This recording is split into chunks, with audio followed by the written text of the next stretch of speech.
This is day 4 after post surgery और मुझे ऐसे स्वेलिंग हुआ है।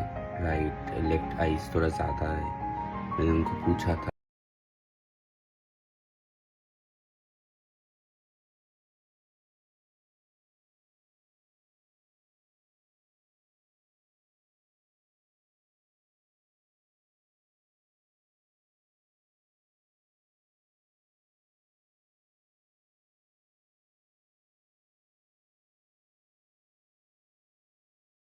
তো হ্যালো বন্ধুরা, আপনারা কেমন আছেন?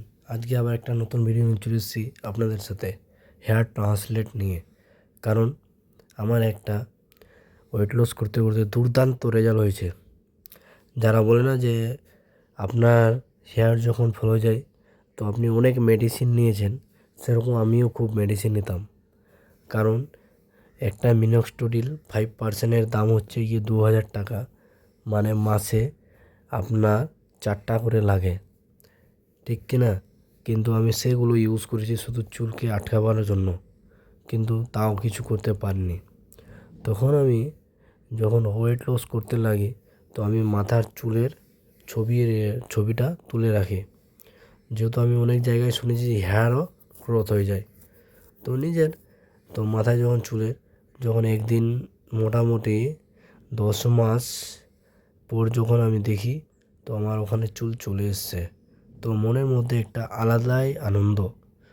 তো রেজাল্ট শুধু আপনার ফাস্টফুড খেলে এগুলো হবে না, আপনাকে ভালো মন্দ খেতে হবে, যেরকম ড্রাই ফ্রুট, তারপরে জাঙ্ক ফুড ছেড়ে দিতে হবে আপনাকে। তারপরে নিজের লাইফস্টাইল ব্যাড হ্যাবিটটাকে চেঞ্জ করতে হবে। শুধু আপনি টাকার জোরে ট্রান্সলেট করবেন, সেটা হয়তো আপনার টাকা আছে আপনি করে নেন, কিন্তু আমি করিনি ভাই। যা সত্যি, আমি হার্বাল লাইফ নিউট্রিশন খেয়ে নিজের একটা দুর্দান্ত রেজাল্ট করেছি।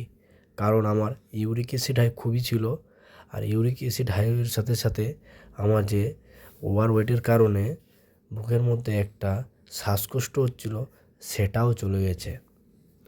সত্যি কথা বলতে যে আমাকে অনেকজন বলেছিল যে হার্বাল লাইফ খেলে নাকি কিডনি নষ্ট হয়ে যায়। তো আমি বলি, কোনো কিডনি নষ্ট হয় না। আপনাকে শুধু মেনটেন করতে হবে কি, জল 4 লিটার খেতে হবে সারাদিনে। তারপরে আপনাকে লাইফস্টাইলটা চেঞ্জ করতে হবে, জাঙ্ক ফুড খেতে হবে না, ব্রেকফাস্ট ঠিক রকম খেতে হবে, হেলদি টেস্টি খাবার খেতে হবে। আপনি সকালে গিয়ে পুরি পরোটা খাবেন, সেটা আপনার লিভারে অবশ্যই অটোমেটিক গ্যাস অ্যাসিডিটি আসবেই তো আসবেই।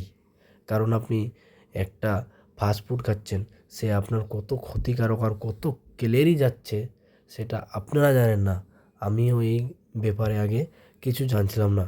যখন ক্যালোরি সম্বন্ধে জানতে ইচ্ছা করি যে এই জিনিসগুলো খেতে কত টাইম লাগে আর কত ঘন্টা, মানে আমাকে একে এক্সারসাইজ বার্ন করতে হবে, তারপরে তো স্টার্ট জার্নি। আমার ভিডিওগুলো দেখতে পাচ্ছ যে এক্সারসাইজের, ওগুলো কিন্তু মানে যখন আমার ওয়েট কন্ট্রোলে আইডিয়াল ওয়েটে চলে এসেছি, এইটা হচ্ছে আমার আইডিয়াল ওয়েটের, তারপর দেখছি যে আমার একটা দুর্দান্ত রেজাল্ট হয় যেটা হেয়ারের। আজকে সবাই কাটছে যে হেয়ার ট্রান্সলেট করো না, এই ফেক ওই ফেক। আমি কোনো ফেক বলি না ভাই, আমার নিজের রেজাল্ট হার্বাল লাইফ যেহেতু একটা নিউট্রিশন খেয়ে হয়েছে, এর থেকে আর রেজাল্ট ভালো না। আজকে দেখছেন যে ছেলেটা অত টাকা দিয়ে হেয়ার ট্রান্সলেট করেছে, মুখে সোয়েলিং, তারপরে কত ইনফেকশন হয়ে গেছে, সে হসপিটালে ভর্তি আছে। মানে যে একটা ব্যাপার, বিশাল ব্যাপার। কারণ আমরা চাই, কারণ আমাদের ওভারওয়েটের কারণে আমাকে একজন বলছিল আপনি নাকি ডাক্তার হয়ে গেছেন। ডাক্তার না, আমি ডাক্তার হইনি, শুধু আমি রুলস রেগুলেশনটা চেঞ্জ করে নিয়েছি।